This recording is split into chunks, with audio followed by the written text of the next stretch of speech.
మీద వాళ్ళకు కన్ను ఉందేమో నాకు తెలియదు. మూడు రోజుల తర్వాత చనిపోయిన 3 రోజులకి నా ఆస్తులన్నీ నా చెల్ల మీద ఉన్నాయి, మా ఆస్తులన్నీ మా బిడ్డ మీద ఉన్నాయని చెప్పారు. అది కరెక్ట్ కాదు.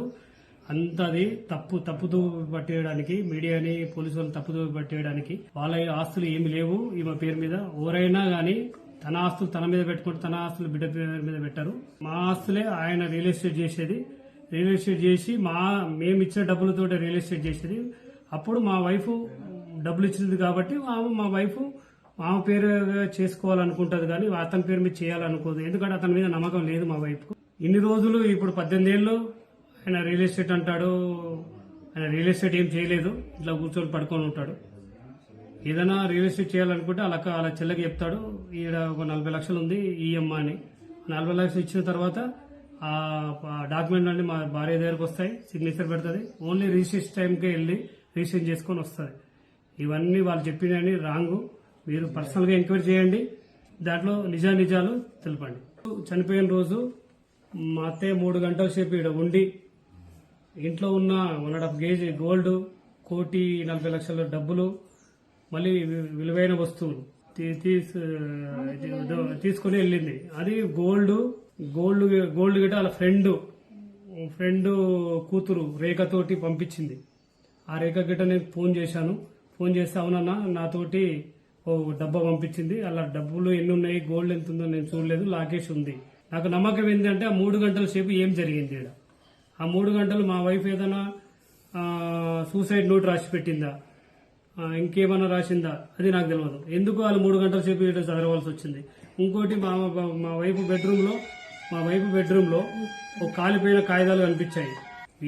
మా అత్త, మా బొమ్మర్ది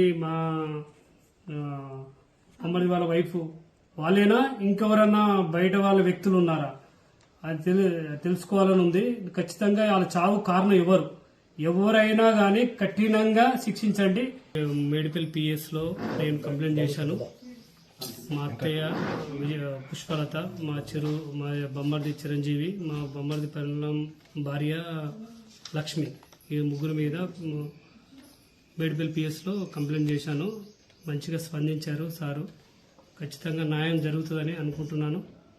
దాన్ని వెలికి తీయాలి, నన్ను రక్షించండి, ఈ ప్రాబ్లంని సాల్వ్ చేయండి. వీళ్ళు ముగ్గురికి అన్ని తెలుసు.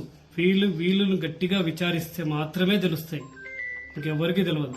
వాళ్ళు గట్టిగా విచారిస్తే వాళ్ళన్నీ బయట పెడతారు. దీనికి సూత్రధారు ఎవరు ఏందని వాళ్ళకి తెలుసు. నువ్వు చనిపోతే ఎవరికి ఆస్తి అని అడిగారు. అప్పటి నుంచే నాకు డౌట్ స్టార్ట్ అయింది. నేను చనిపోవడానికి వాళ్ళకెందుకు అంటే దీని ఇంకా నా పిల్లలు చనిపోవడానికి, నా భార్య చనిపోవడానికి కారణం ఎవరు? వీళ్ళే ఉండొచ్చు. ఎందుకంటే నా మీద ఇంత ప్రెషర్ పెట్టారు, నా భార్య పిల్లల మీద ప్రెషర్ పెడతారు కదా. అందుకోసం నేను గట్టిగా కోరుకున్నది ఒకటే, మీడియా మిత్రులందరికీ, దీన్ని వెలికి తీయండి, నాకు సహకరించండి. ఎందుకు ఏ రాజకీయ నాయకుడు, ఏ వ్యక్తి నాతోటి పరిచయాలు లేరు. నాకు మొత్తం డబ్బు అంతా తీసుకెళ్లిపోయారు. నా దగ్గర డబ్బు గిట్ట లేదు. వాళ్ళు డబ్బుతోటి అందరినీ మేనేజ్ చేస్తున్నారు. నా డబ్బు తీసుకొని నా మీదనే పోటీగా మేనేజ్ చేస్తున్నారు. ఆస్తి గురించి కూడా ప్రెజర్ చేస్తున్నారు. సెటిల్మెంట్ అంటే అదే కదండి. మీరు సెటిల్మెంట్ చేసుకోండి అంటే నాకు ఇది ఇవ్వండి, ఇది తీసుకోండి. అదే నాకు తెలియక నేను అడిగాను. సెటిల్మెంట్ అంటే ఏంది, సెటిల్మెంట్ మీనింగ్ ఏంది నాకు తెలియక అడిగాను. నేను ఎవరి దగ్గర డబ్బులు తీసుకోలేదు, నేను ఎవరికి ఇవ్వలేదు. నీ ఆస్తి నా దగ్గర లేదు, నా ఆస్తి మీ దగ్గర డాక్యుమెంట్లు అన్ని ఉన్నాయి. నా డాక్యుమెంట్ నాకు ఇవ్వడానికి మీకు సెటిల్మెంట్ ఎందుకు చేయాలి?